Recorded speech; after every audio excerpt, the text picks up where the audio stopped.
Olá, eu sou o Judeu Ateu. Eu sou o Estranho. Eu sou o Alemão e esse é o Mangá ao Quadrado.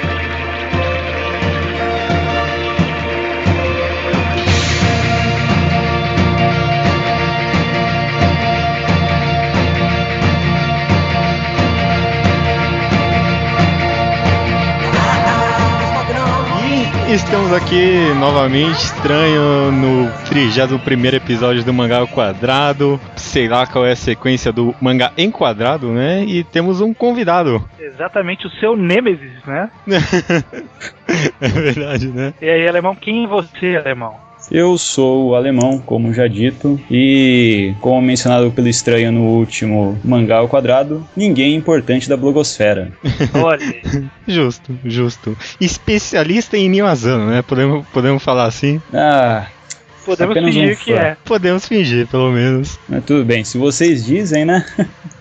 Só não posso fazer feio. Tá ótimo. Temos aqui um especialista em Niwazano, então, fazendo parte desse nosso mangá enquadrado sobre uma das, se não a obra mais complexa do autor, Nijigahara Holograph, não sei. Nijigahara, eu acho. Nijigahara Holograph, desculpa. Eu admito que eu sempre lia com um quê de espanhol, eu lia Nijigahara. Nijigahara. E, infelizmente eu não consigo parar. Toda vez que eu falo esse nome, eu leio, eu falo Nijigahara. Nossa.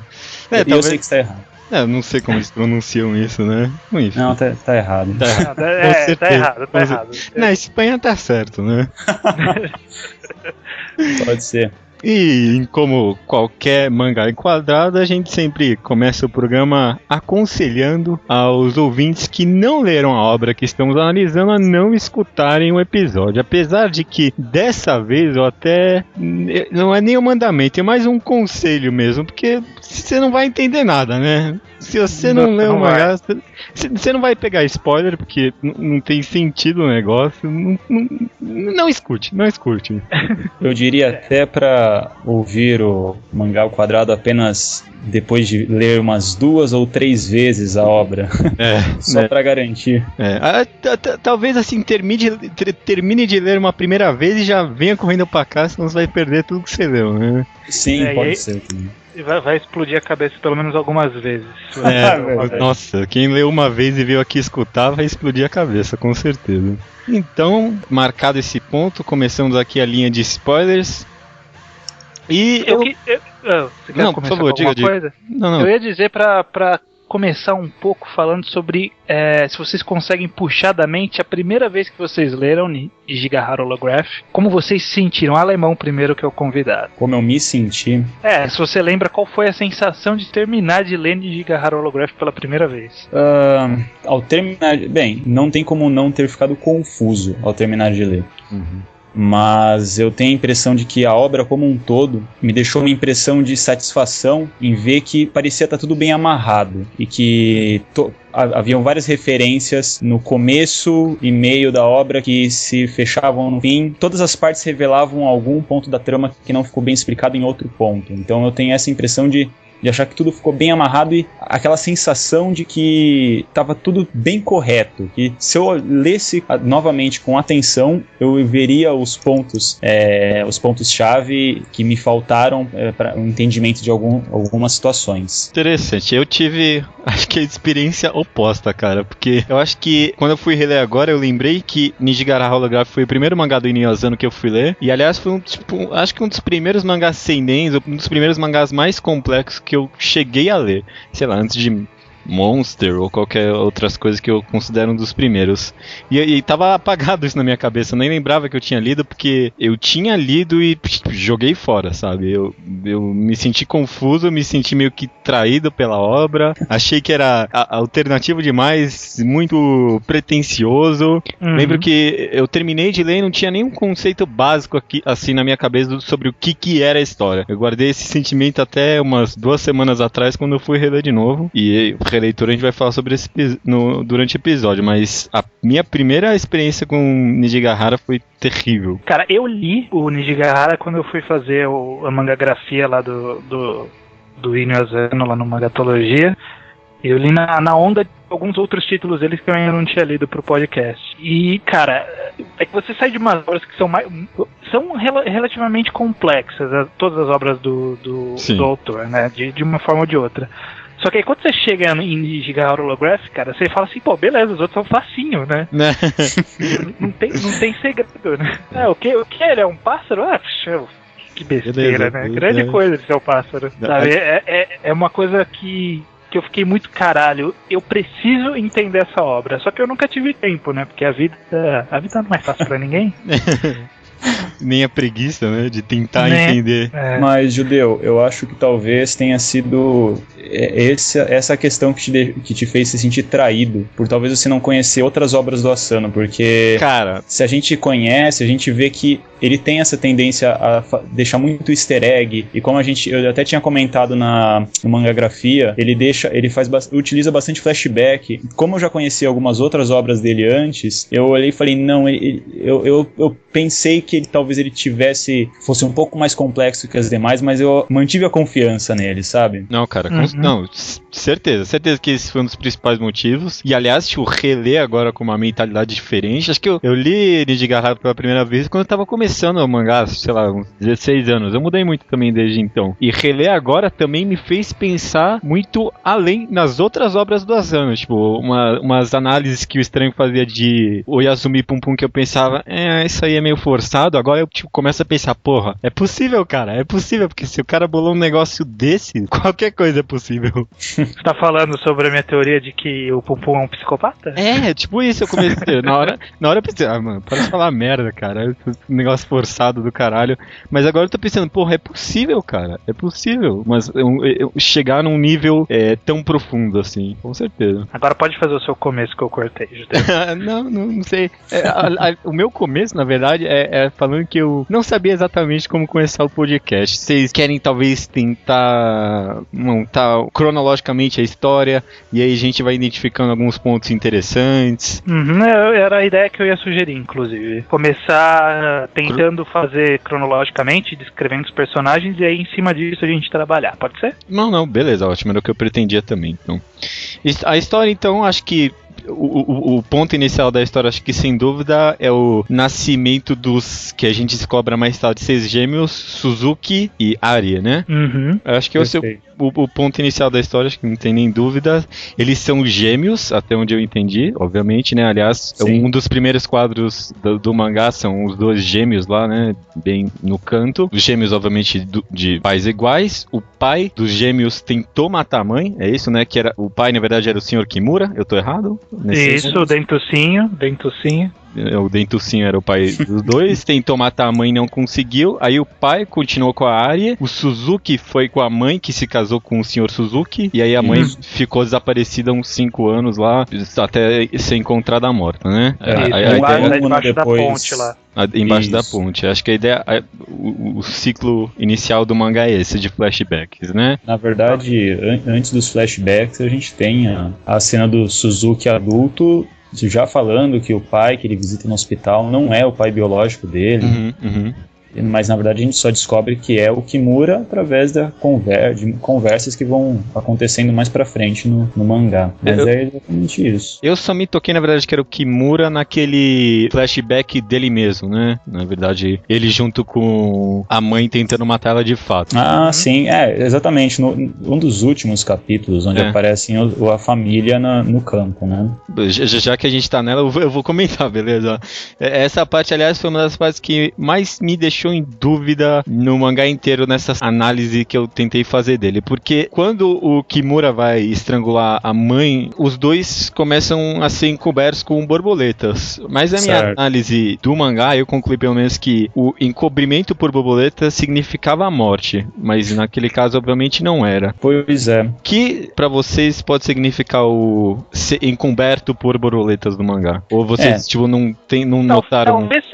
Talvez seja só a ideia da morte, né? Talvez naquele momento a morte estaria surgindo ali, por isso as borboletas apareceram, não sei. Talvez uma forma das borboletas, porque eu acredito que lá seja um dos primeiros momentos das borboletas se manifestando através da mãe dos gêmeos, né? Possível, né? Talvez tipo, aquele seja o momento inicial de onde as borboletas surgiram, de certa forma. Eu acho que aquele é o flashback mais antigo que a gente tem na história. Se passa anterior a qualquer outro. Então, talvez esse momento seja o surgimento das borboletas representando uma entidade, algo do tipo. Que tem relação direta com a mãe, principalmente porque a mãe usava um colar de borboletas nessa mesma cena. Então, a borboleta tem uma relação com a mãe, isso a gente sabe, de alguma forma. As teorias que a gente vê por aí na internet dizem que as borboletas do tempo presente, né, e mesmo no tempo das crianças, são manifestações da vontade da mãe para fazer determinadas coisas, né? Isso. Não sei o que vocês pensam sobre essa teoria, o que vocês acham? Eu concordo. Realmente a mãe? Algumas... Na verdade, quando você relê, você vê que em vários momentos a trama ela é desenvolvida através da interferência das borboletas. Elas estão sempre guiando os personagens a determinados lugares para que se desenrole a trama. Então, eu acredito que realmente seja a manifestação da entidade, que pode ser a mãe, fazendo com que as coisas ocorram como deveriam acontecer. Realmente eu acho que as borboletas elas são um guia para os personagens-chave. Eu concordo a visão e eu acho que eu vou um pouco além, na verdade. Eu acho que as borboletas são a entidade da mãe, mas na verdade eu meio que acho, e eu acho que eu posso estar aí viajando um pouquinho demais, mas eu acho que a mãe é a própria Arya, na verdade. A Arya é a sua própria mãe. Essa teoria eu também vi em outros lugares, dizendo que não é tão improvável assim, e agora já pulando bem pra frente no mangá, a última página, não sei nem se vai ficar muito confuso colocar aqui, mas se vocês lembrarem... O próprio Suzuki é uma borboleta também. Ele vira uma borboleta no final, e ele é representado por 3 personagens, digamos, ele novo, adulto e velho, e então não seria impossível que a Arya fosse a própria mãe. Sim, é exatamente nesse sentido, tipo de um mega paradoxo temporal que o mangá rege, que eu vejo claramente a Arya sendo a própria mãe. O que, de certa forma ou outra, justificaria o Kimura violetando a própria filha. Perfeito. Porque ele porque eu dei a entender que ele no final descobre esse... É muita viagem, cara, mas eu meio que entendi que no final ele descobre esse paradoxo temporal, né? A mãe, que é a Arya, conta pra ele que é tudo eterno, não é o fim, né? É um ciclo sem fim. Aí o cara se toca e talvez ele entra no jogo de alguma forma. É muita viagem. Talvez seja... os dois tenham, tanto a Arya quanto o Suzuki, eles têm alguma relação direta com as borboletas. Eu acho, particularmente, que enquanto a Arya tá dormindo, ela tá controlando as borboletas, quando ela tá em coma. Talvez a entidade mãe já tenha sumido e tenha sido só a Arya ali controlando. E eu penso isso por causa daquela citação que acaba tendo um eco no próprio Suzuki, que fala daquele Zwangai. Você lembra que a professora cita uma poesia? Sim. Que fala sobre o cara que dorme e sonha que é uma borboleta, ele acorda e ele não sabe se ele é borboleta sonhando em ser homem ou se ele é um homem sonhando em ser borboleta. Ele não sabe mais o que é sonho e o que é verdade. E no sonho ele vira uma borboleta. E no começo do mangá o próprio Suzuki fala que ele tem esse sonho. Ele não termina a frase, mas ele fala que ele tem um sonho e sempre que ele acorda ele é ele mesmo, né? Então, talvez seja um, entre aspas, poder compartilhado pelos dois, sabe? De se manifestar em forma de borboleta de alguma forma. Entendi. E aí, como o Suzuki tá, entre aspas, vivo, né? Ele não tem esse controle, mas a Arya, ela tá dormindo, né? Entre aspas. Não sei. Não, faz sentido. Ele só vira borboleta quando ele dorme, ou talvez quando ele de fato, entre aspas, morre, né? Uhum. Entendi, faz sentido. Principalmente nesse conceito, tipo, de que diz no mangá todo, né? Só quando as duas borboletas se encontrarem é que o destino vai se profetizar ou alguma merda assim, né? Principalmente nesse sentido que faz sentido o que você tá falando. A própria Arya tá controlando as borboletas, bateria bem com o final, onde ela, logo após acordar do coma, já sabe exatamente o que fazer. Uhum. Ela poderia justamente estar manipulando toda essa situação justamente a favor dela, né? Porque por ela mesma queria a reconciliação naquele momento exato. Uhum. E eu acho que aí a minha teoria que ia ser, que eu não sei muito bem como defendê-la, mas que o Suzuki e a Arya são um só. Porque eles não convivem. Eles só se encontram depois de crianças, né? Depois que a mãe parte, eles só se encontram no final do mangá, naquela cena em que ele tenta matar ela em sonho e aí depois ele cai de joelhos perante a ela. Sim. E eles são duas metades da borboleta. Cada um tem um colar com metade da borboleta. Então talvez eles sejam um só incompleto. São duas pessoas incompletas. Não sei. A gente vê muitos ecos de ocorrências da vida deles. Por exemplo, os dois caíram juntos. Né? Ele caiu no telhado e ela caiu no poço junto. E na verdade, de acordo com a análise que já fizeram em cima da linha do tempo, isso poderia ter acontecido ao mesmo tempo. Justamente. Os dois caírem. Quando ele chega na escola, que seria depois dele ter sido hospitalizado, ela já não está lá. Então seria depois dela já ter entrado em coma. Então os dois poderiam ter caído exatamente ao mesmo tempo, a queda dos dois e... Bem, os dois centrados na brincadeira das crianças, né? Não deixa isso tão claro quanto o caso da Ari, mas o Suzuki também, ele caiu por causa dessa brincadeira escrota dos japoneses aí, né? A mesma brincadeira. A brincadeira do bullying. Eu diria que ele se jogou mesmo, né? Mas justamente como a gente pode ver lá mais pra frente, ele tem esse sentimento de raiva por ter sido isolado. Então eu imagino, bem, acabou acontecendo a mesma coisa, dele ser isolado dos amigos, né? E ele acaba, justamente nessa brincadeira, ele acaba se jogando. Eu não tenho tanta certeza se ele se jogou, tá? Eu tenho... Porque pela cena que mostra ele caindo, aquela brincadeira escrota que eles estão fazendo é de dois grupos, um grupo dá o passo pra frente, o outro grupo dá o passo pra trás, aí depois tira já quem pô, e aí quem ganha escolhe alguém do outro time pro time dele. Até que a maneira é bem saudável, o problema é como é colocado na história. O problema é que eles usaram isso pra deixar os dois isolados, né? Tanto a área e deixar o coisa. E na brincadeira eles dão um passo, na hora que você vê que o Suzuki vai cair, o grupo inteiro ele tá dando um passo pra frente. Então ele tá na beirada já do prédio, então ele tem que dar um passo atrás. Então talvez ele não tenha se jogado, talvez tenha sido o caso igualzinho da área. Ele tenha sido forçado a cair. Entendi. Aliás, voltando um pouco, você comentou sobre a parte específica em que ele encontra a Ari. Esse é meio que um dos momentos mais à frente no mangá que a gente tem, né? Indo pro futuro é o momento mais ao futuro que eu vejo, pelo menos, ou não? Não, é a última cena, eu acho.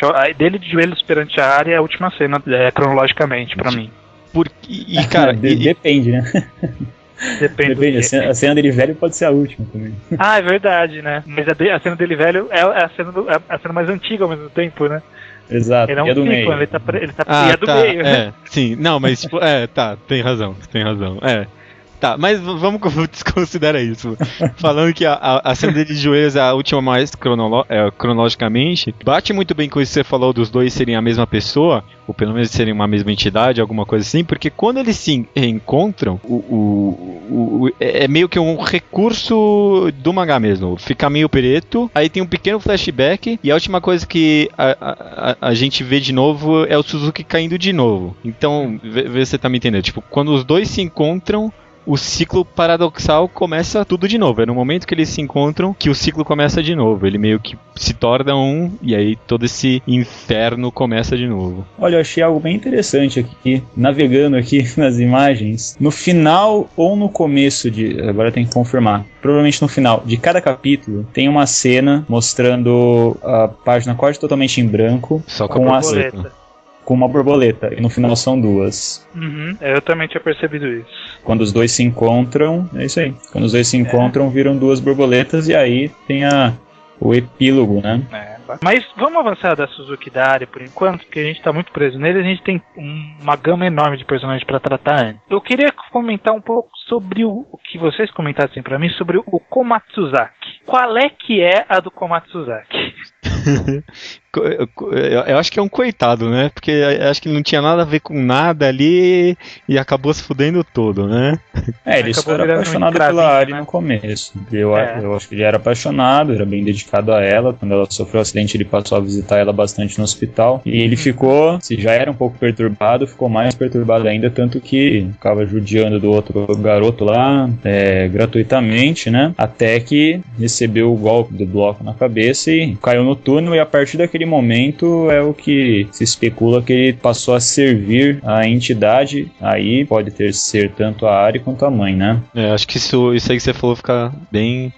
O Inio, pelo menos, acho que deixa isso bem claro, né? Tanto que depois, quando o amigo dele, quando policial, reencontra os arquivos, e nos arquivos tá falando que quando ele foi pro hospital, ele não tinha nenhum machucado, mas ele perdeu um pouco da personalidade dele, né? Isso. Fala exatamente isso. Mas uma coisa que eu não consegui entender muito bem é que a gente vê que ele toma várias ações pra fazer a história avançar, né? Desde ele dentro do túnel encontra, com a ajuda do espírito da professora que tinha se matado, Isso. encontra o colar lá dentro, né? Que é a ajuda do monstro de um olho só, né? A professora que tá apontando assim pro chão. Ah, caralho, eu não tinha me tocado disso. Puta, eu achava que era a mãe. A professora Não, faz é a tão mais professora. sentido, cara. Verdade. Tanto que ela tem um corte no pulso que mostra que ela se suicidou. Sim, puta, gênio. Depois eu gostaria até de entrar no mérito de comentar sobre a professora e essa cena específica, que é bem interessante. Mas prossiga, ele encontra com a ajuda da professora o colar. Ele encontra o colar com a orientação, entre aspas, da borboleta. Ele entrega pra aquela menina lá, Arakawa, entregar o colar pro Suzuki, já velho, né? Isso. Ele fica tomando conta da Arien, falando, não, agora não é a hora das borboletas se encontrarem. Né, quando ele tá no hospital ainda é criança e sai uma borboletinha da boca dele. O que é curioso nessa cena, só pra comentar, nessa cena, novamente Suzuki, depois que ele cai lá na neve, né, acaba desacordando, novamente, provavelmente ele é levado pro hospital, justamente levado pro hospital pelo Komatsuzaki, e ele é guiado pro quarto da Ari por uma borboleta. E a gente vê que quando ele entra, tem a cadeira do lado da cama que tá vazia. Mas quando ele vai mexer no colar, aparece o Komatsuzaki sentado na cadeira. Ah, Caraca, deixa eu ver isso aqui. Como se ele surgisse do nada. É mesmo?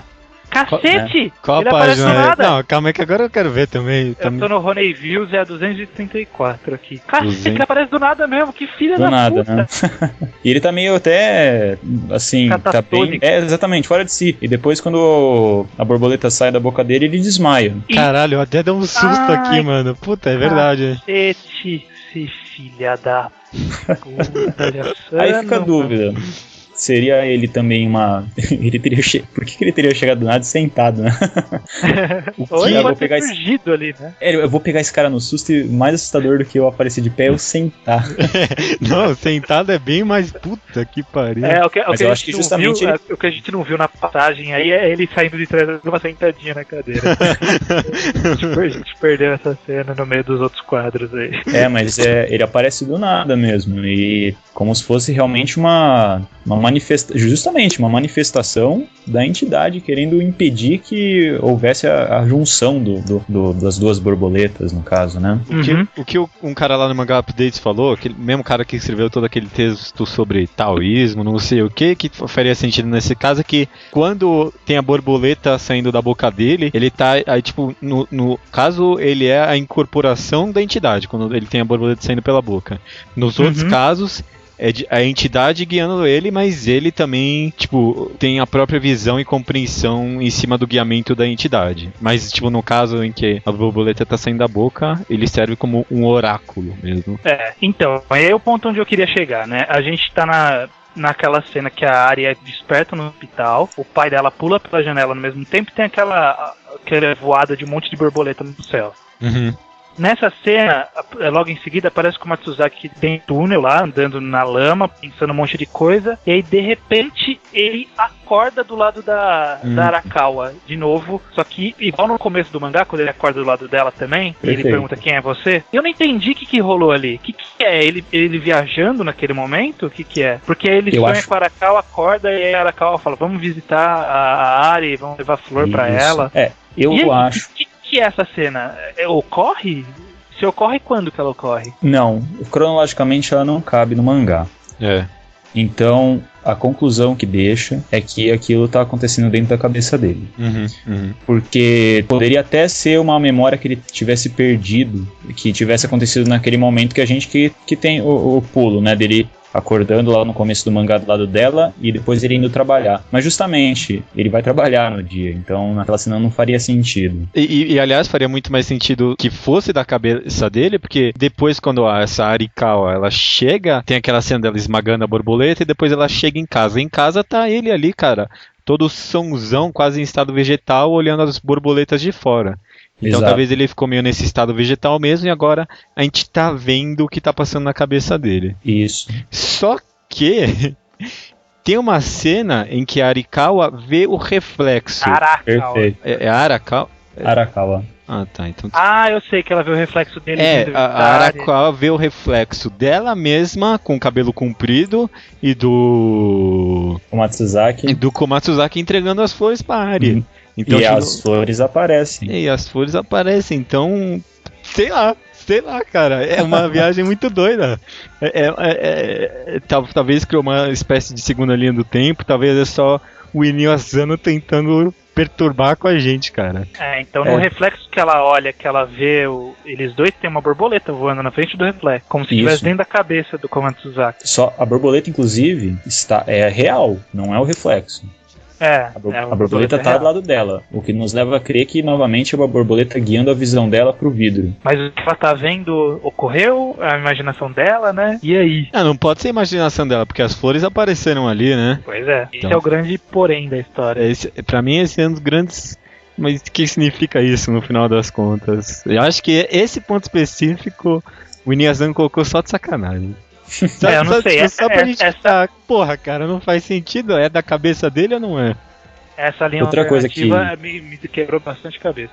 O que é interessante é que o pessoal do Manga Update estava também discutindo sobre o significado da música, do jogo que as crianças brincam, né? Que é Hanaichi Monne. Né? E segundo eles é algo como se for, se eu não me engano, Monne é uma unidade de medida 3,7 gramas, alguma coisa assim. Isso, de flores. Eu fico imaginando se de repente não seria. Então, eu fico imaginando se não seria de repente a representação do buquê que é deixado perto da área. Entendi. Seja a mesma quantidade, tem ali um monte de flores ali. Não. Então. E aí eu já não sei. Quanto pesa um buquê? Não sei, mas já tá querendo demais. Vamos pular pra professora então. Eu acho que é um caso bem interessante do mangá.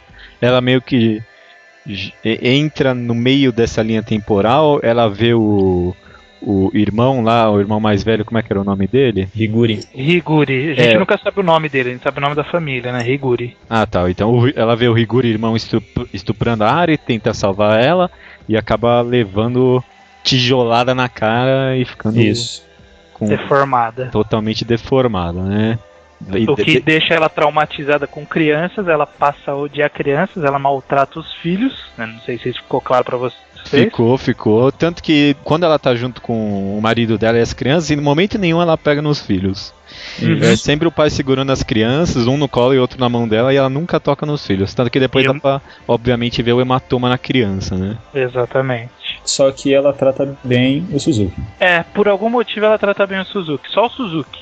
E aí eu fico imaginando o seguinte, a ideia de ciclo, se você for pensar, a professora também teve gêmeos.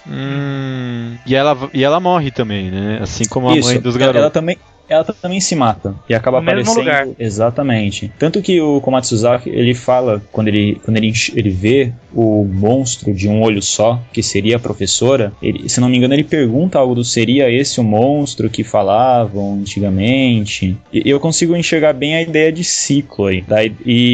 E novamente... Ela sendo uma nova... dando início a um novo processo. Ela sendo a nova mãe que vai guiar as novas crianças para acontecimentos similares. Eles também estão se separando. A gente não... Obviamente, uma das crianças não vai ficar com ela porque, bem... já morreu. Agora... E assim, a gente vê que uma das crianças é maltratada, a outra a gente não sabe. Também consigo enxergar algum tipo de paralelo disso entre a área que é abusada pelo pai. Então eu vejo que tem bastante relação entre os dois casos. O que até é curioso que a professora é atacada pelo Higuri, mas ela não reconhece ele quando ela vai no café, né? Ah, é verdade, né? Não Olha reconhece. só, bom ponto. Bom ponto. E E ele ela até- reconheceu a menininha que ela, tipo, nem dava atenção, né? Exato. E ele fala pra ela, nossa, que gêmeos bonitos, e depois quando você vai ler, você fala, que desgraçado. Que filha da mãe, né? É verdade. Ah, Ele certamente reconheceu ela, né? Então, olha, Sim, certamente. tinha boa sacada, essa não tinha pego, não. Mas ela acaba sendo uma personagem que também acaba guiando a história. Principalmente ela- no pós-vida, né? Primeiro tem esse papel, né, de fazer encontrar o colar, e ela tem um papel de formar um pouco o caráter do Suzuki, né, porque é por causa dela que o Suzuki se aproxima da Termos, que é aquela Sim. gordinha, Que maldade. e por causa de ele se aproximar da gordinha, acontecem um monte de outras coisas, sabe, tipo, quando o Higuri mata a família dele, queimando a casa, matando a menininha junto, que a menina morreu ali, né, vocês sabem disso. Sim, Sim. Tadinha. E ele vai lá pra matar o Suzuki, né? Porque ele ia saber de tudo também. E ele Sim. para por ele ver o colar igual o da menina. O que é engraçado porque ele mesmo dá o colar pro Suzuki. É verdade, né? Você tem razão. Verdade. Ele fala que dá ele o tem colar que no se passado. desapegar das coisas materiais e dar o colar pro Suzuki. Eu não Talvez- tinha pego esse negócio de que ele foi lá pra matar ele, por exemplo. Ele ficou um martelo na mão, cara. Ah, tá certo, né? Com certeza. Vindo daquele cara podia ser qualquer coisa. Aliás, falando sobre presente, eu queria que vocês me falassem um pouco sobre aquela caixa de metal que o Suzuki carrega, que pode realizar um desejo dele, que no único momento que ele abre a caixa é quando ele tem um flashback vendo a mãe dele. O que vocês acham que tem? Qual é que é daquela caixa? E como ela se passa entre ele e de gerações? Não, gerações? o passar dela de gerações acho que é um dos pontos mais fantásticos, né? Tipo Sim. porque ele passa pra ele mesmo, e aí depois ele mesmo passa pra ele quando ele é mais velho, e ele mesmo velho passa pra ele quando ele é criança, e fica nesse ciclo, de novo, paradoxal de tempo, né? O maior paradoxo de Com certeza. viagem no tempo existente quando você percebe que a caixa nunca existiu. Como assim? A caixa... porque ela veio de lugar nenhum e foi pra lugar nenhum, né? Tá a, certo, origem né? a origem dela é justamente o destino. A origem dela é do velho. Só que o velho ele teve quando ele era mais novo. E ele pegou mais novo quando ele era velho dele mesmo. E aí, exato. diferente a caixa surgiu do nada. Na verdade, a caixa ela passa bem, assim, linearmente de geração. O velho passa pro novo, pro mais novo antes de morrer. E o mais novo passa pra ele mais velho, que guarda a caixa até ele ficar velho, né? Tem um momento que o Suzuki tá com um dos monólogos dele que ele cogita que a Em abrir caixa, a na verdade, não tem nada. Não tem poder algum. E é justamente por isso que ele passa ela adiante. É o que dá a entender, pelo menos. Que quando ele pensa que a caixa, na verdade, não tem poder algum, não sei se ele já teria aberto ela, ele, pra mim, representa talvez um pouco talvez até um crescimento dele como pessoa, de ver que ele tem que... Os objetivos dele, ele tem que conquistar por si próprio, e não como uma caixa que realiza os desejos. Mas no entanto ele abre a caixa, né? Quando mais velho, não quando criança. Não, isso é. Quando criança ele abandona a caixa, entre aspas. Isso. Depois ele encontra, não sabemos como, né? Ele reencontra a caixa. Não, O médico entrega pra ele, né? Então, mas de onde veio a caixa? Tava do lado Não, dele? Então, Ele tinha deixado lá no campo. E É. aí, provavelmente o Komatsuzaki também achou a caixa quando ele levou ele pro hospital. Isso, Supondo que ele exatamente. tinha levado pro hospital. Exatamente. Não, deve ter sido isso mesmo. Ele ia abrir a caixa, mas ele deixa de abrir por causa do pôr do sol, lembra? Perfeito. Aí ele deixa a caixa ali, passa o tempo, ele desmaia exatamente no mesmo lugar, e aí o Komatsuzaki, sei lá, Reencontra a caixa. encontra a caixa e leva pra ele lá no hospital. Uhum. Você deve ser, eu imagino assim, pelo menos seguindo. Pra terminar, Nossa, que a gente falou bastante, falamos bastante. eu quero uma última análise com vocês sobre a capa de Nijigahara Holograph. Toma aí. Isso é algo que eu não parei pra pensar, não. Deixa eu dar uma olhada aqui. Temos as borboletas, Hum. né? Temos uns caracteres ali que provavelmente dizem Inyo Asano e Nijigahara Holograph. E tem esse monte de rabisco. O único momento que a gente vê um monte de rabisco na história é quando o Suzuki desenha o futuro dele, entre aspas.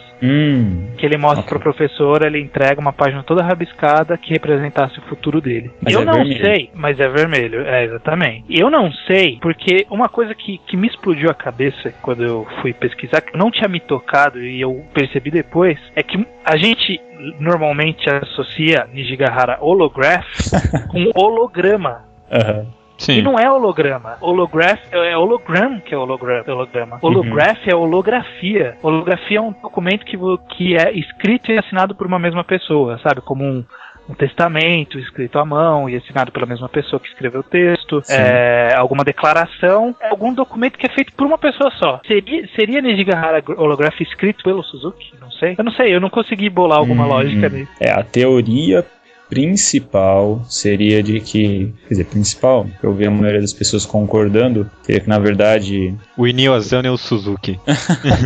não era Ele sempre é. Ele sempre é. É que o diário que Ari escreve seria o tal do Nijigahara Holograph. Porque ele é escrito à mão e tudo lá é o que, bem, é o documento escrito à mão, né, por eles e meio que guia a história. E aí a capa é o rabisco do futuro do Suzuki e o Suzuki é a Ari, então tá aí, cara. Eles são um só. Faz sentido, faz bastante sentido, sim. Eu acho que o diário faz sentido, eu consigo aceitar o diário. Até o desenho que ele fez é também algo que ele fez à própria mão. Então, pois é, não sei, ficou meio confuso, mas é algo a se pensar. Você vê, o Asano, ele colocou várias coisas que você manja lendo e tem algumas que você tem que chutar, né? Sim. Muita coisa tem que chutar, né? Com certeza. Que é aquele negócio tanto do paradoxo da caixa, quanto do mundo paralelo em que o Komatsuzaki tá de boa, quanto o holograph. O título do mangá, né? O que significa. Exatamente. Tá ótimo. Eu não sei como encerrar isso aqui. Não sei. O alemão ia falar alguma coisa? Nossa, não sei. É tanta coisa pra falar. Que nem uma coisa que eu queria comentar. Mas nada de conclusivo. Uma coisa que alguém falou na internet, eu achei que tipo, é brilhante que muitos poucos personagens secundários têm um rosto no mangá, sabe? Sim. A gente tem essa série de personagens que tem rosto e os secundários quase nenhum, assim. E talvez não seja uma preguiça do Asano e talvez não tenha tipo, mensagem nenhuma por trás disso, mas acho que essa é uma das maiores sensações que dão, pelo menos uma das maiores sensações de claustrofobia do mangá, sabe? Quando você relê, você fica paranoico lendo, porque você vê os mesmos rostos repetindo o tempo todo, no futuro e no presente, e gente que não devia estar aqui agora está aparecendo e não sei o que, e é uma sensação de claustrofobia mesmo, e esse negócio secundário não ter rosto influencia nisso, com certeza. Claro. E o reaproveitamento de personagens, que às vezes não é nem necessário, se você for pensar. O professor ser o dono da loja de conveniência, onde o outro trabalha. O Kimura vai trabalhar. Não é necessário, mas é isso que dá o gostinho, na minha opinião. E talvez também faria sentido de que eles de fato estão vivendo um paradoxo temporal, então são só aquelas pessoas mesmo, tá ligado? Tem que revezar mesmo, sabe? Tem que fazer caber ali. Isso tem a teoria de que é uma história contada pela mãe, né? Por isso que os secundários não são importantes. Importantes são os personagens principais. Não sei. Ótimo. Esse é um bom. Essa é uma boa forma de terminar o programa. Não sei. Ninguém sabe.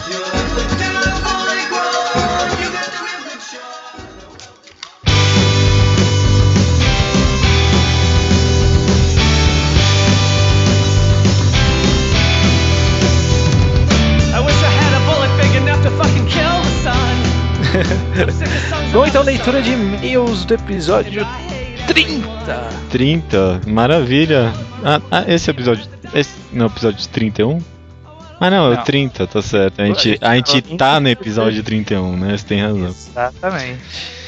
E aí, já vamos arranjar um nome ou agora a gente deixa isso pro final? Eu tô olhando aqui a página da Wikipedia, mas por enquanto ainda não surgiu nada que me saltou aos olhos. Eu olhei antes e só achei coisa muito sem graça. Mas vamos deixar pro final, vamos guardar muito científico, né? Muito científico.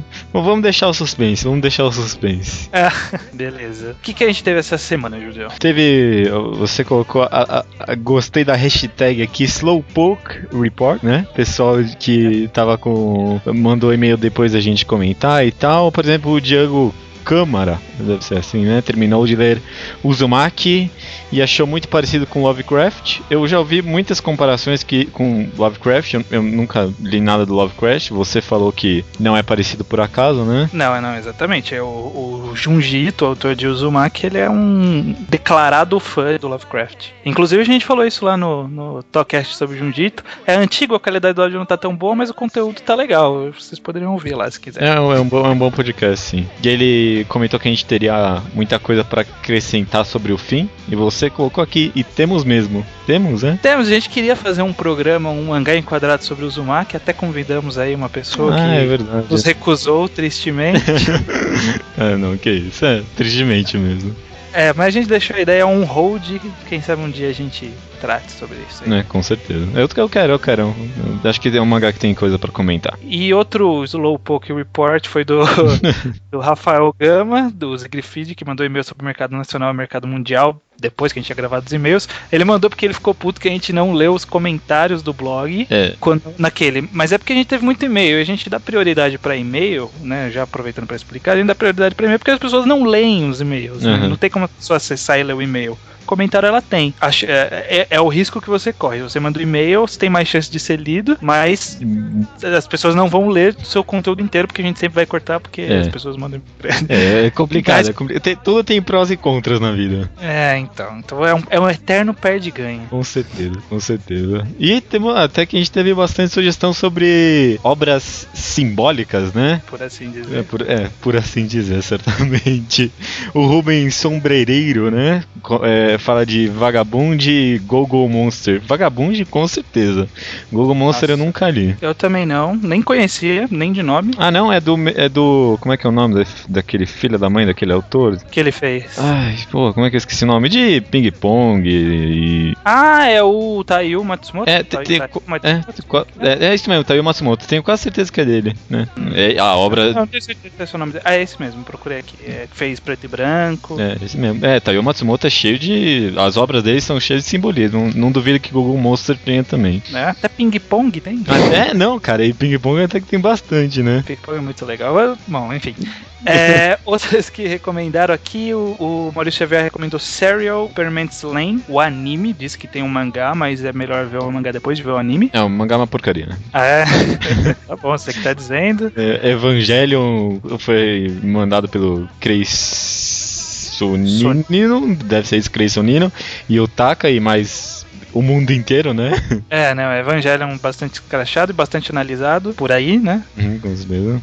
Sonino também mandou The Money of Soul and Possibility of Control, nunca ouvi falar. Já ouvi falar, é de um diretor de anime que eu gosto muito, mas só ouvi falar mal desse anime. Não, mas não pode deixar de ser simbólico, né? Só por isso. Que nem Bleach, né? Não, vamos deixar Olha depois.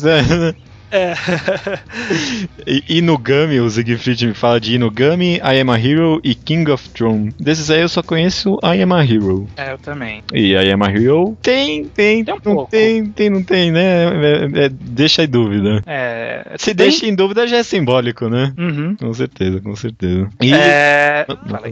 Bom, teve as rapidinhas também, né? Vamos só comentar algumas coisas rápidas. O Bosch enviou uma montagem de todas as recomendações que a gente já fez, né? Muito obrigado. Será extremamente útil pra mim. Foi feito até o episódio 29, né? Daí não tem o do 30 e agora desse 31, obviamente, não tem também. Mas ele disse que é expansível. Depois que juntar mais uma boa quantidade, ele vai expandir. Valeu mesmo, viu? Porque tava difícil.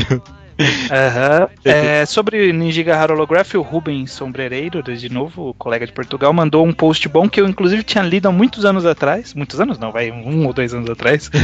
que ele dá te dá uma motivada a ler Ninjigahara Holograph. Ele dá uma comparada com Donnie Darko. Foi a primeira vez que eu tive contato com a ideia de Ninjigahara Holograph. Logo depois que eu li a obra, eu fui atrás de pesquisar isso. Interessante. A gente vai deixar o link no post. O Thiago Leite da Silva, mestre em ciências farmacêuticas, olha aí, hein? Caramba, gente de alto nível lendo o mangá ao quadrado. O único problema é que, mesmo com esse alto nível, ele falou que achou simbolismos em Fairy Tail, né? Ficou estranho isso, né? Tudo bem.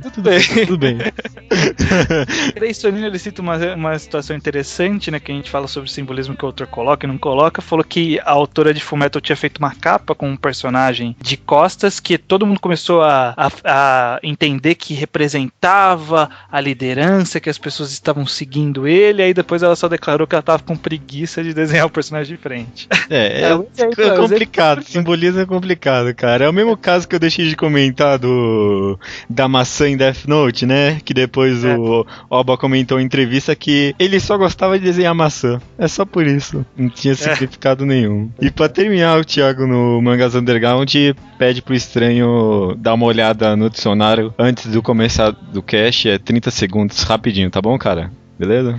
Eu não entendi, cara. Eu perguntei, cara, mas eu não entendi, cara. O que eu caguei dessa vez? O cara já mandou comprar, o outro mandou comprar os livros de mangá. Agora o outro mandou ler dicionário. Porra. Tô triste com isso. Vai ver? Agora para os e-mails e comentários, primeiro um e-mail do Rubens Sombrereira, mandou um e-mail longo que a gente vai cortar para poder falar de mais e-mails, mas uma coisa que ele cita que eu achei interessante, né, que é toda a base da ideia do simbolismo, que ele diz que toda a mangá é simbólica no sentido em que qualquer desenho já é uma representação de algo e não consiste no próprio objeto. Ele remete o objeto. Então toda a ficção é simbólica por apenas aludir a e não ter existência concreta. Sensacional, nem tinha parado pra pensar nisso, tipo, que o mangá prontamente já é simbólico, né? Exatamente, como ele não existe, ele está representando algo, então ele já é um simbólico por si só, veja só. O Maurício Xavier mandou um e-mail que eu também achei interessante, ele comenta o seguinte: conhecimento prévio do autor é bem útil para captar o simbolismo, né? Ele comenta, em parte de a gente comentar sobre a própria obra, comprovar, assim, né? Ele comenta sobre o próprio histórico do autor. Disse: se eu leio um mangá do Inio Asano que não quer dizer nada, meu primeiro pensamento é: eu li essa merda de forma errada, porque eu conheço as obras do Asano e sei que ele normalmente escreve algo mais profundo e mais simbólico mesmo. E realmente, né, cara? O histórico é algo muito de fora, assim, né? Não tá nem ligado na obra concretamente, mas influencia na leitura e no entendimento também. É o que a gente falou sobre o passado do autor, é a famosa credibilidade. Cara, com certeza. Ele tem, o Inio Asano, ele tem credibilidade, então a gente confia nele. Outros aí tem... Vamos, seguindo. Leonardo Souza, 16 anos, do Rio Grande do Sul, companheiro de longa data. Ele diz que foi um ótimo programa, ele gostou, e diz que esse programa casou bem com o programa sobre qualidade e gosto, já que o simbolismo do autor está para a qualidade, assim como o simbolismo do leitor está para o gosto. Faz sentido. O público recebe o simbolismo de acordo com suas experiências e até necessidades. Acredito que os simbolismos são absorvidos pelo leitor de maneiras muito únicas, e mesmo que o autor tenha passado algo de uma forma escrachada e visível, cada um pegará de uma maneira. Tá aí a visão dele sobre o simbolismo. Eu gostei dessa comparação com a qualidade. Vamos correndo, né? O Creisonino, esse nome é difícil, né? Esse Creisonino, ele fez um comentário, aí depois acho que o Saka respondeu, teve uma conversinha, vamos lá no blog dar uma olhada. Mas no segundo comentário ele comenta o seguinte: autor e obra são duas coisas separadas. O autor pode morrer e você nunca terá a resposta, mas a obra dele é eterna. Por isso é a análise de obra em si, não o que o autor quer dizer. Muito porque a semiótica está presente a níveis de subconsciente. O próprio autor pode ter feito algo cuja explicação simbólica é cabível, mas nunca ter pensado naquilo especificamente. Sem falar de autores que tinham uma ideologia própria e a obra em si demonstra outra. E digo isso não só em mangás, mas também outras obras literárias, filmes e etc. Comentando rapidamente sobre isso, ele comentou isso a respeito de eu ter comentado sobre essa nossa comparação simbolismo do autor e simbolismo do leitor, né? É complicado. É difícil dissociar, né, o autor à obra, porque, queira ou não, ali está impregnado muito do autor. Então, o autor é um personagem ativo no que a obra significa. Queira ou não. Claro que mesmo em obra do queira quem quer, o Niyazano, o Blitz nunca vai saber o que é do autor e o que é do seu, mas a um nível prático de entendimento de uma obra, né, saindo um pouco de teoricamente, faz sentido uma comparação dessa. Pois é, justamente. Ele tem um complemento logo abaixo, né, que eu achei muito interessante. Sim. Que, mesmo não concordando exatamente, mas aplica-se às vezes. Que ele diz que Freud é ótimo, né? Freud sempre disse que o ser humano... Por que a gente fala Freud, né? Por que não Freud? Porque a pronúncia é alemã da palavra, né? Mas os alemães estão sempre errados. Nossa, cara... Olha só, justo... participou do programa. Olha só, boa sacada. Freud sempre disse que o ser humano era movido pelo desejo inconsciente de reprodução. Mas quando perguntaram, então você é gay, afinal sabe que o charuto tem formato fálico e ainda fuma. Ele responde que, às vezes, um charuto é só um charuto. Realmente, às vezes um charuto é só um charuto. Que é o caso da maçã, do Dead Note. Exatamente. Às vezes a maçã é só uma maçã mesmo. Com certeza, cara, com certeza. O Kaihu, vulgo Horus, já também acompanha bastante, a gente faz bastante tempo, comenta. Eu acho interessante que faz parte do apelido dele, né? O vulgo Horus faz parte do apelido dele. Vulgo em letra maiúscula, né? Então. Tá certo. Ele comenta: gostei. Eu acho que o simbolismo posto pelo leitor pode não necessariamente remeter à pareidolia, um fenômeno psicológico que envolve um estímulo vago sendo percebido como significante. Perceber imagens em nuvem, ver faces em Marte, ouvir alguma coisa pondo o disco da Xuxa para tocar ao contrário, etc. Eu não fui atrás pra pesquisar, mas eu acho que é nisso que é baseado o teste de Rorschach. Deve ser, né? Eu imagino que seja, né? Se não for, faz sentido. Na verdade, acho que é um pouco mais complicado que isso. Porque eu acho que simbolismo na filosofia é algo mais junguiana, é um negócio complicado. Simbolismo em psicologia é um outro mundo ainda. Um comentário do Luciano Sakamoto Kurasi, que ele citou 2 posts duas páginas do TV Tropes, World of Symbolism e Falks Simbolismo. A gente vai deixar o link aí para vocês verem. Ele diz o seguinte, foi um comentário muito interessante que não concordo 100%, mas é interessante. Uma vez lendo TV Tropes, achei uma frase interessante do crítico de filmes Roger Ebert, dizendo: quando você tem que se perguntar o que aquilo simboliza, ele não é um simbolismo. E eu até concordo, mas preciso me explicar, diz ele. Se eu pensar puramente no conceito de símbolo, é um elemento gráfico ou textual, concreto e deliberado, que representa algo abstrato na obra, da forma mais ortodoxa. Uma referência histórica, a suástica representando o nazismo, religiosa, crucifixos representando o cristianismo, cultural, o número 4 representando a morte no Japão, entre outras. Ou seja, para ser um símbolo precisa que o elemento concreto e o abstrato se conectem de uma forma objetiva. E é nesse ponto que a frase do Ebert se aplica. Sim, o simbolismo depende 100% do entendimento do leitor, mas isso implica também que, dado o devido tempo e dedicação, qualquer um consiga enxergar o simbolismo proposto pelo autor. Alguns exemplos seriam a mitose representando dicotomia em Koku no Hito, a música representando o controle em Music of Mary, a tangerina representando o fim abrupto em Shaman King, etc. Claro que isso não quer dizer que o símbolo independe da semântica. O significado dos símbolos podem ser debatido, mas se ele está intrincado com o enredo, dificilmente ele vai ser subjetivo. Olha, eu concordo, partes. Eu consigo ver que em muitos casos é assim, mas eu acho que vai além, cara. Tem coisa que não só com a de... Não, talvez sim, eu tô pensando aqui. Eu ia falar que talvez a experiência de vida influencie na sua análise do simbolismo, mas experiência de vida é um pouco de dedicação também, né? Não sei. Não sei. O que você achou? Não, com certeza, cara. Sei lá, não sei, experiência de vida também, cara, porque senão anula todo o programa que a gente fez hoje, né? Porque eu comentei no começo. Na verdade, a ideia é que seja justamente isso, né? De dedicação de fato. De dedicação, não tá errado. Eu não sei, cara. Eu concordo em partes, mas eu... É foda. Eu concordo, mas é foda, mas eu preciso pensar melhor pra definir uma opinião sobre isso.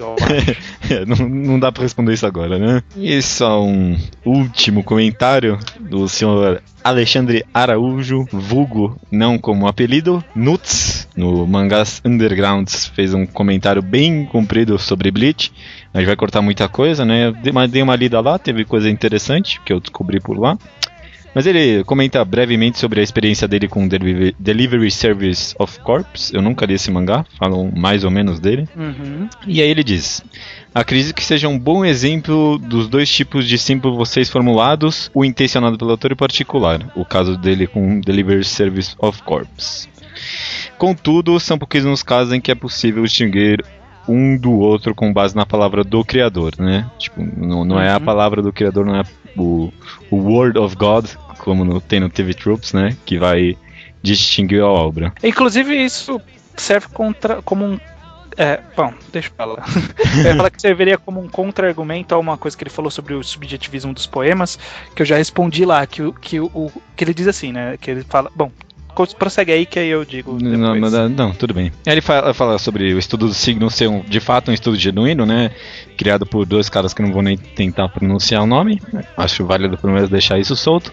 Ele comenta rapidamente: é fácil constar que a semiótica não está só presente, como também rege a vida de todos. Como? Por meio da língua, principalmente. A língua portuguesa, assim como qualquer outro idioma, nada mais é do que um sistema de signos. Letras, sílabas e palavras não passam de símbolos totalmente abstratos que representam algo, material ou não, em nossa realidade. Que vai de encontro com o que o Rubens Sombrereiro falou, né? Que o mangá por si só ele é um simbolismo, as palavras também são. Qualquer obra, praticamente, então se pensar qualquer mídia já é simbólica automaticamente pensando nisso, né? Automaticamente se você não você é simbólico. Quando tratamos mangás, livros, filmes e peças também, o título de um segmento / capítulo, ou como comumente acontece devido à complexa estrutura dramática japonesa, na qual cada caractere é dotado de significância, o nome de um personagem pode ser simbólico. Tenho certeza que vocês conseguem lembrar de algum caso em que personagem tal diz seu nome e escreve desse ou daquele modo, significando isso ou aquilo, e que não por acaso esse significado diz algo sobre a personalidade do fulano. O que é isso, se não simbolismo, né? Então ele falando aqui que a gramática japonesa tem um simbolismo muito mais intrínseco do que o nosso... Talvez, não, ele não diz isso, mas quer dizer isso, né, do que o... Não, mas é com certeza, porque lá no Japão eles têm dezenas de formas de escrever a mesma sílaba, né? Sim. E aí, qual a opção de sílaba, de caractere que você escolhe, qual é o caractere seguinte, contextualizado, isso influencia na leitura, no significado e um monte de coisa. Então... Ainda mais queira ou não, faz um monte de coisa. Ainda mais com os kanjis representando ideias, né? Desculpa te cortei aí. Exatamente, né? Tem isso também. E aí faz uma cacetada de referência a Blitz. Eu não sei se vai querer refutar cada um, comentar sobre... Não vou refutar. Não, ele tem pontos bons, Mas ele fala, por exemplo, eu até comentei já embaixo dele lá, quem quiser ir lá ver, tá lá no Mangás Underground, mas ele fala, por exemplo, dos nomes do Bleach, que são simbolismo, mas, como ele mesmo falou, toda a obra praticamente tem, então nada demais. Ponto positivo para mangás, não para Bleach. Comenta o simbolismo das flores, dos espadas, nomes dos capítulos e volumes, isso é interessante, dá para concordar. Comenta subjetismo nos poemas, que é o que eu falei, né, que refuta o que tem lá em cima, que o autor ele trabalha nos poemas depois de ele ter feito a obra, então tipo, ele pode, sei lá, pegar na internet uma interpretação e falar... pode significar isso, então eu vou pôr no meu poema aqui, sabe? Não é garantia, do mesmo jeito que ele falou, né? Não é garantia de nada a palavra do autor, sabe? É que nem aquele negócio que o Oda faz, só que com maior, vamos dizer, sinceridade, né? Alguém manda um e-mail pra ele, isso aqui é por causa disso? Aí ele, pode ser, isso aí mesmo. Comentando a sessão. A partir de agora vai ser isso. Então. Não dá pra gente saber, porque é o que a gente sempre fala, mangá ele é uma obra em andamento. Que o cara ele tá fazendo conforme a gente vai lendo. Então ele pode mudar qualquer coisa a qualquer momento. Então o público pode influenciar, o editor pode influenciar, os resultados da votação, se for num caso de uma revista que tem cancelamento, pode influenciar. Então muita coisa muda a opinião do autor enquanto ele tá fazendo a obra, né? E principalmente uma obra mais longa, como é o caso de One Piece e Bleach. Então, tipo, é bem plausível que muitas coisas eles não tenham pensado, alguém tenha chegado pra eles e falado, eu acho que pode ser isso. Aí fala, beleza, é isso mesmo. Mas não era originalmente, sabe? Era Era só um charuto. É complicado, é complicado. A não ser Nijigahara Holograph, que obviamente foi pensado tudo de uma vez, né? Exatamente. Porque é obra curta. A obra curta Sim. funciona melhor nisso, né? Sim. Tipo, o Solanin também tem... Music of Mary, né? Uma caralhada. É isso, né? É isso. E sobre o número do programa? Decidimos? Olha só. Essa é ótima, hein? Não, diz. Por favor, diga. Porque eu não achei aqui. 31. Tá. Turco. Sim. Otusbir é uma gíria para masturbação masculina. Eu gostei que é específico só de masturbação masculina. Otsbir. Exatamente. Otsbir, né? Otsbir. Tá ótimo. Então esse é o programa Otsbir. Não, o programa masturbação masculina. O programa da fapação. Pode ser uma masturbação mental masculina. Que foi não deixa nada claro aqui. Eu não tenho nem curiosidade de clicar aqui no link da Wikipédia pra ver o que ele especifica. I'm afraid to leave the house. I'm as timid as a mouse. I'm afraid if I go out, I'll outwear my welcome. I'm not a courageous man. I don't have any... O amor é uma forma de violência que obriga as pessoas a pensarem.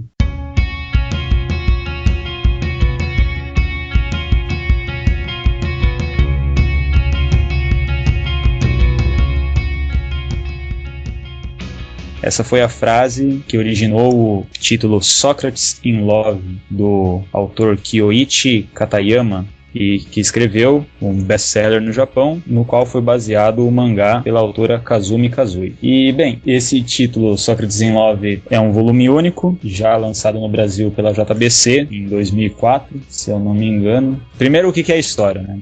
Eu gosto muito de ler histórias onde... Eu não gosto muito de histórias onde eu sei exatamente o que vai acontecer no final, mas tem raras exceções, e Socrates in Love é uma delas, onde no começo ele já revela exatamente como o mangá termina. Pelo nome a gente imagina que é um mangá de romance, e realmente o é, mas não é apenas um shoujo de romance, onde você tem o desenvolvimento do romance entre o casal, mas a história começa logo com o protagonista dizendo que a amada dele morreu. E então a história é contada desde o momento em que os dois se conheceram e vai se desenvolvendo até que a gente vê a causa dessa morte e as consequências que ela tem. Mas muito semelhante a um dos meus filmes favoritos, que é o musical Moulin Rouge, a gente também tem conhecimento que a amada do protagonista morre, e é interessante como no decorrer da história a gente simplesmente abandona esse detalhe para conseguir, e eu acho que esse é um bom exemplo do que a imersão pode causar. A gente simplesmente esquece esse detalhe futuro para acompanhar a história como se estivesse no presente do protagonista mesmo. Eu acho, como eu sou uma pessoa bem, como eu posso dizer, manteiga derretida, bem gay. Não, eu gosto de uma boa história de romance, e eu gosto de histórias que me emocionam bastante. E Socrates in Love foi um mangá que me chamou bastante atenção, e eu não tenho vergonha de dizer que foi o mangá que eu mais chorei lendo.